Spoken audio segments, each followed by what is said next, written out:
ସବୁବେଳେ ମନେ ହୁଏ कि एमिति किछि रेसिपी जहाँ कम समय भितर बनी जाउथिबो टेस्टी थिबो।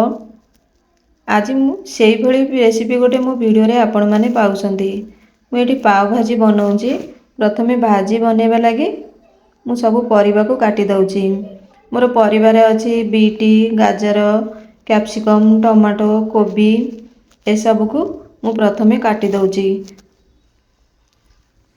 आमर ये कम समय भितर बनी जाउची आ टेस्टी आपण मन तो निहाती भाबरे जानिथिबे। जहाँ भी परिबा आपण पाखरे अवेलेबल थिबो सब परिबा को पकेइकरी हमर भाजी बनेले भाजीर टेस्ट बढ़िया आसीबो। मु सब परिबा को काटी देइची। प्रथमे तेल पकेइकी पियाज को हल्का भाजी के सब परिबा को पकेइ दउची। मने रखिथिबे जेते बेले भी आपण माने भाजी बनेबे ताजा ताजा बीट नेबे। बाहर सब होटल माने करे बनाती सब कलर देइकरी आ बीट पकेइले हमर घरे तो कलर पकेइबार नाही। बीट पकेइले हमर बढ़िया कलर आसीबो। ओटी स्वाद अनुसार लूण देइ देइची आ गोटे चमची पाव भाजी मसला देइकरी ताको हल्का टिके कसेइ देइकरी मु पानी देइ दउची। बेसी पानी देबेनी कम पानी देबे। हमकु परिबा हल्का जेमती बुड़ीकी रहथिबो बेसी बुड़ू नथिबो एमती ही पानी देबे। लास्ट रे मु मटर पकेइ दउची ताको 4-5टी सीटी मार देले हमर परिबाटी बढ़िया से सिझी जिवो। तापरे मु अलगा जिनिस रेडी करूची। एठी मु गोटे चमची तेल दे देइची आ टिके बटर देउची।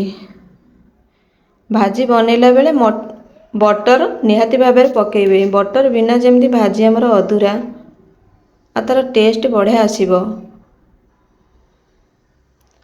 मु रसुण पकेइ दउची। रसुण भाजी गला पर मु पियाज पकेइ दउची। कम समय भितरे कम मसला रे हमर बनि जाउची गोटे टेस्टी रेसिपी।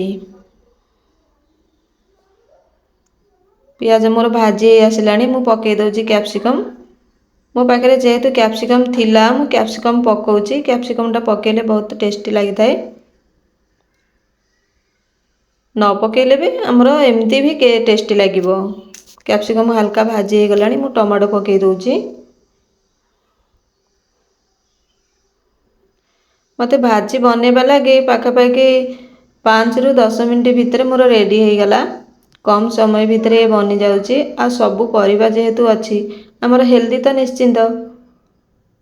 एठी मु स्वाद अनुसार लूण पकेइ देइची लंका गुंड और हळदी गुंड। लास्ट रे मु पकेइ दउची पाव भाजी मसला गोटे चमची। हल्का भाजी हे गला परे आ भितरे हमर सिझी गलानी जो परिबा मु बसैथिली ता भितरे मोर सिझी गलानी।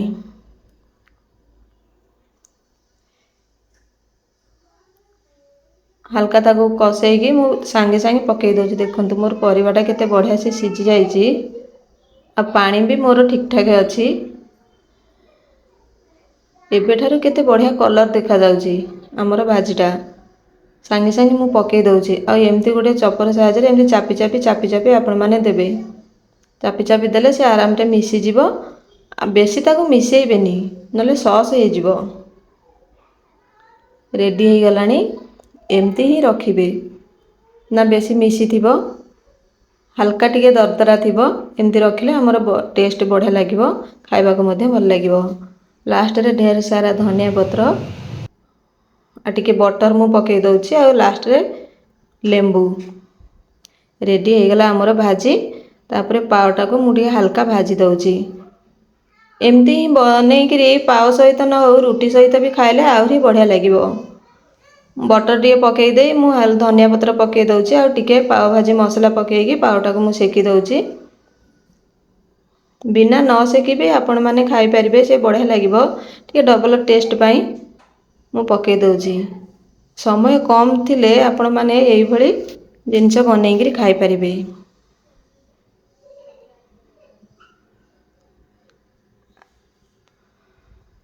वीडियोटी आपनको निश्चिंत भल लागिथिबो। लाइक करिवे नुआ थिले मो चैनल रे सब्सक्राइब करिवे। किपरि लागिला मो वीडियोटी मते कमेंट रे निहाती भाबरे जणैबे। रहुची नमस्कार। रेडी हे गला हमरो पाव भाजी। निजे घरे बनेइकी खांतु आ मजा नियंतु।